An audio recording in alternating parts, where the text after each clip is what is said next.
নবীর জন্য যদি কেঁদে চোখের পানি ছিঁড়ে দেন, আল্লাহর কসম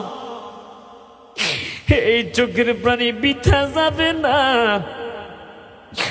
অনেক কয় হুজুর আপনাকে মাঝে মাঝে ইউটিউবে দেখে আপনি কাঁদেন, আসলে কি রিয়েল কাঁদা নাকি লোক দেখানো? আস্তাগফিরুল্লাহ। মানুষ দেখানো কান্না এটা শিরিকের সমতুল্য। কথা কোন ঠিক না বেঠি?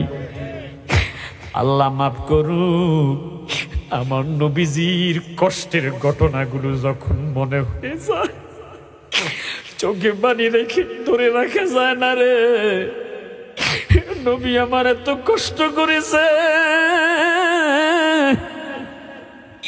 তাইফের ময়দানে নবীকে রক্তাক্ত করে দিয়েছে, উহুদের ময়দানে রাহমাতুল লিল আলামিন নবীজির দাঁত মোবারক শহীদ করে দিয়েছে।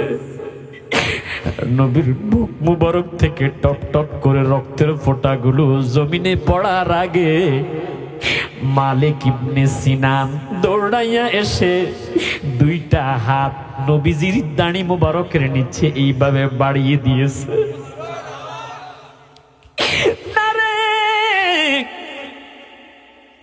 এই রক্ত জমিনে পড়তে দিব না। যদি জমিনে রক্ত পড়ে আর এই রক্তে যদি কারো পায়ে লাগে, তার জিন্দিগির সব বন্দিগি বরবাদ হয়ে যাবে। কেননা আল্লাহ কোরআনে বলেছে, আন তাহবাতা আমালুকুম ওয়া আনতুম লা তাশউরুন। তোমাদের মনের অজান্তে যদি আমার হাবিবের শানে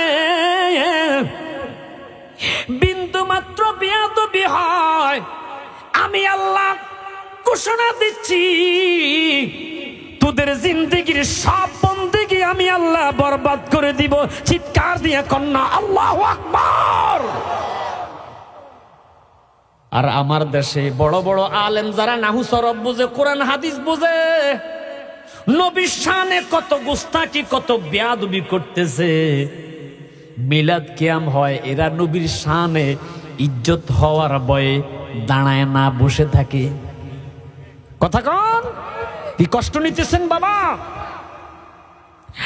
মালিক বিন সিনান নবীজির দাড়ি মুবারকের নিচে এইভাবে হাত বাড়িয়ে দিয়েছে, টপ টপ টপ টপ করে রক্তের ফোঁটাগুলো মালিক বিন সিনানের হাতের মধ্যে পড়তে পড়তে পড়তে পড়তে দুইটা হাত নবীজির রক্তে রক্ত মুবারক দিয়ে ভরপুর হয়ে গেছে। আমাদের মতো নয় রে নবীর রক্ত,